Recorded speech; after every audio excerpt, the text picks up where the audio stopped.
नमस्कार। करें योग, रहें निरोग। जी हाँ, आज बात हो रही है योग की। योग को आम लोग सिर्फ योगासन के नाम से जानते हैं। कुछ योगासन कर लिए तो उसे ही योग नाम दे दिया और अपने आप को योगी मानते हैं। लेकिन एक योगी बनने के लिए आपको 8 योग का फॉलो करना है, उनको नियम से पालन करना है, और वो हैं अष्टांग योग। आयुर्वेद में अष्टांग योग का वर्णन मिलता है, अर्थात योग के 8 भाग, उनमें से एक भाग आसन है जिनमें ही योगासन इंक्लूड होते हैं। आइए जानते हैं योग के 8 भाग कौन कौन से हैं। यम, नियम, आसन, प्राणायाम, प्रत्याहार, धारणा, ध्यान, समाधि, ये योग के 8 अंग हैं और इसमें योगी को स्टेप बाय स्टेप एक एक पार्ट को, एक एक नियम को फॉलो करना है। अर्थात पहले यम, फिर नियम, फिर आसन, प्राणायाम, प्रत्याहार, धारणा, ध्यान और अंत में समाधि। तो आइए जानते हैं यम। यम जो है ये योग का एक भाग है और इसके भी 5 भाग हैं। इसके भी सब डिवीज़न 5 है, जो कि है अहिंसा, सत्य, असत्य, ब्रह्मचर्य और अपरिग्रह। सबसे पहले आता है अहिंसा। अहिंसा मतलब व्यक्ति को या योगी को अगर योग का पालन करना है तो उसे मन, क्रम, वचन से अहिंसा का पालन करना है, हिंसा नहीं करनी है। किसी भी प्रकार के हिंसक शब्द नहीं बोलने हैं, किसी प्रकार के हिंसक कर्म नहीं करने हैं, ये सब उनको पालन करना है, अर्थात अहिंसा का पालन करना है। अब नेक्स्ट आता है सत्य। हमेशा योगी को सत्य बोलना है, सत्य के मार्ग पर चलना है, सही गलत का फैसला लेना है कि क्या सही है क्या गलत है, और हमेशा सत्य को चुनना है, सत्य को सर्वोपरि रखना है। इसके बाद आता है असत्य। असत्य इसका अर्थ होता है चोरी करना। व्यक्ति को, योगी को कभी भी किसी प्रकार से किसी दूसरे की संपत्ति, उसकी चीज़ों की लालसा नहीं रखनी है, चोरी नहीं करनी है। हमेशा उसे इस चीज़ का ध्यान रखना है। उसके बाद आता है ब्रह्मचर्य। योगी को अपने योग की साधना के लिए ब्रह्मचर्य का पालन करना है, अर्थात उसे काम वासना इसमें आकर्षित नहीं होना है, इनमें मोहित नहीं होना है, और अपने शरीर की, अपने ओज की रक्षा के लिए ब्रह्मचर्य का पालन करना है। उसके बाद आता है अपरिग्रह। परिग्रह मतलब होता है इकट्ठा करना, कलेक्शन करना, संचय करना, जैसे धन का संचय करना, सुख सुविधा का संचय करना।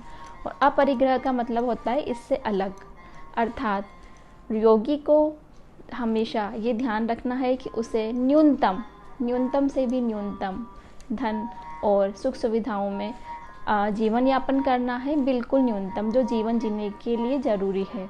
उसे किसी प्रकार का कलेक्शन, संचय नहीं करना है। ये तो हुआ फर्स्ट पार्ट यम। अब आता है नियम। ये जो योग का दूसरा भाग है और इसके भी 5 भाग है, सब डिवीज़न है 5। वो हैं शौच, संतोष, तप, स्वाध्याय और ईश्वर प्राणिधान। सबसे पहले बात करते हैं शौच के बारे में। शौच अर्थात नाम से स्पष्ट है पवित्रता, शुद्धि। योगी को मन से और शरीर से हमेशा शुद्ध रहना है, पवित्र रहना है, पवित्र विचार रखने हैं, पवित्रता रखनी है, ताकि उसे योग करने में कोई कष्ट ना हो, बीच में कोई बाधाएं नहीं आए। उसके बाद आता है संतोष। हमेशा योगी को संतोष रखना है, सांत्वना रखनी है कि हाँ, जो भी कष्ट आ रहे हैं, अगर जो भी जीवन में दुख आ रहे हैं, उसे ईश्वर की मर्जी समझकर संतोष रखना है, किसी भी परिस्थिति में विचलित नहीं होना है। उसके बाद आता है 3rd नंबर तप का। तप से मतलब ये नहीं है कि आप तप रहे हैं, कोई योगासन में बैठ के आप तपस्या कर रहे हैं लंबी लंबी, बस शारीरिक उसमें दिखाते हैं कि शारीरिक कष्ट हो रहे हैं। तप का मतलब है कि आपको जो भी आपके मार्ग में बाधाएं आ रही है उसको सहन करते रहना है, उसको तपाना है अंदर, यानी कि उसको सहन करना है, उससे विचलित नहीं होना है। इसे ही तप कहते हैं। शारीरिक तप यानी कि आपको नियमों का पालन करना है, और मानसिक या मन के जो तप है यानी कि आपको विचलित नहीं होना है, हर समय एक ही अवस्था में रहना है।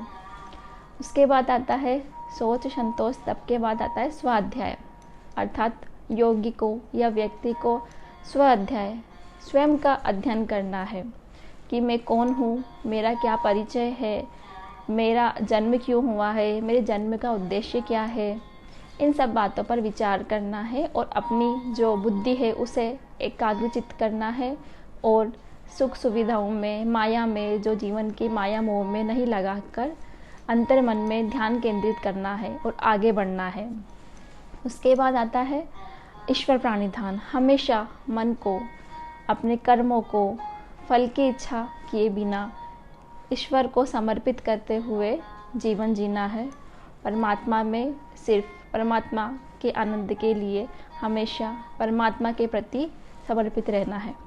ये तो हुए यम और नियम के 5-5 भाग। अब आता है यम नियम आसन। आसन के लिए बोला गया है स्थिर सुखम आसनम, अर्थात जैसे पद्मासन है और सुखासन है, भद्रासन है। योगी को क्या है, हमेशा जो आसन की मुद्रा में बैठकर ही जो है योग करना होता है। आगे के योग प्राणायाम है और धारणा ध्यान समाधि के लिए आसन में बैठना बहुत ज़रूरी है। इससे क्या होता है कि रीढ़ की हड्डी जो है, मेरुदंड, वो सीधा रहता है और जो चक्र है, शरीर के जो भी चक्र है वो जागृत होते हैं और ध्यान केंद्रित करने में आसानी होती है। इसीलिए योगी को हमेशा आसन करने चाहिए, जो है पद्मासन, सुखासन और भद्रासन, इनकी मुद्राएं जो भी आसन के अंग है उसका फॉलो करना चाहिए। अब आता है यम नियम आसन। अब आता है प्राणायाम।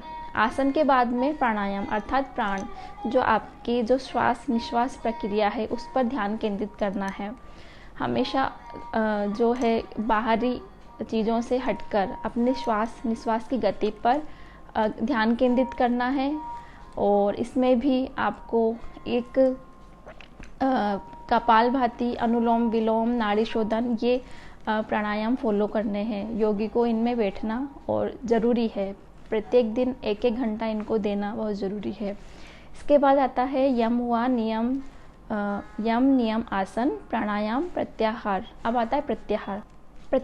प्रत्याहार मतलब कि योगी को, व्यक्ति को क्या करना है कि उसे बाहरी सुख सुविधा, बाहरी जो आपके ज्ञानेंद्रियां हैं, शब्द स्पर्श, उनका जो ज्ञानेंद्रियों का जो अर्थ है उनको ग्रहण करते हुए उसमें लोलुप्त नहीं होना है, अपितु उसको अंतर्मुख करना है, ध्यान की ओर केंद्रित करना है, ध्यान की ओर बढ़ाना है। क्योंकि मन को नियंत्रित करना है। जब मन नियंत्रित होगा तो ज्ञानेंद्रियां अपने आप नियंत्रित हो जाएगी, यानी कि आपका जो है योग करते हुए ध्यान इधर उधर नहीं भटकेगा। बार बार आपको किसी चीज़ से कोई बार बार अगर आपको आंखों से अगर आप कुछ देख रहे हैं तो उधर ध्यान नहीं जाएगा, आपका ध्यान बिल्कुल केंद्रित रहेगा। इसलिए प्रत्याहार बहुत ज़रूरी है, मन को नियंत्रित करना और बाहरी उपद्रवों से हटाना। उसके बाद आता है धारणा भी प्रत्याहार के बाद का जो स्टेप है। उसमें धारणा में क्या होता है कि आपका जो मन है वो बिल्कुल एक पॉइंट पर बाहर से विमुख होकर बिल्कुल एक जगह पर धारित करना है, उसको एकाग्रचित्त करना है, उसको स्टेबल करना है एक जगह पर, उसे बोलेंगे धारणा। उसके बाद आता है ध्यान। अब धारणा की स्थिति में आने के बाद आपको ध्यान केंद्रित करना है और भी सूक्ष्म रूप में जाकर उसे ध्यान केंद्रित करना है बिल्कुल, ताकि आपको सिर्फ एक लक्ष्य दिखाई दे, उसके अलावा आपको आपकी शरीर के बारे में कोई विचार, इन सबको दिमाग से हटाना है। तो ये हुआ ध्यान, धारणा, ध्यान। अब आता है समाधि की स्थिति में क्या होता है कि जब ध्यान केंद्रित करते करते, एक लक्ष्य को केंद्रित करते करते परमात्मा की प्राप्ति हो जाए, अर्थात सिर्फ परमात्मा ही दिखे, उसके अलावा उसे कुछ भी नज़र नहीं आए, उसे ध्यान केंद्रित करता हुआ बिंदु भी नज़र ना आए, उसकी जगह से परमात्मा ही नज़र आए और उसी में वो पूरी तरह से मोहित हो जाए, यानी कि खो जाए, उसे ही समाधि बोलेंगे। उस समाधि की स्थिति में क्या होता है कि शरीर का भी ध्यान नहीं रहता और शरीर से जो है ध्यान हटकर पूरी तरह से परमात्मा में लीन हो जाता है। तो आपने जाना कि अष्टांग योग के क्या क्या स्टेप हैं और इनको करने से क्या क्या लाभ होते हैं।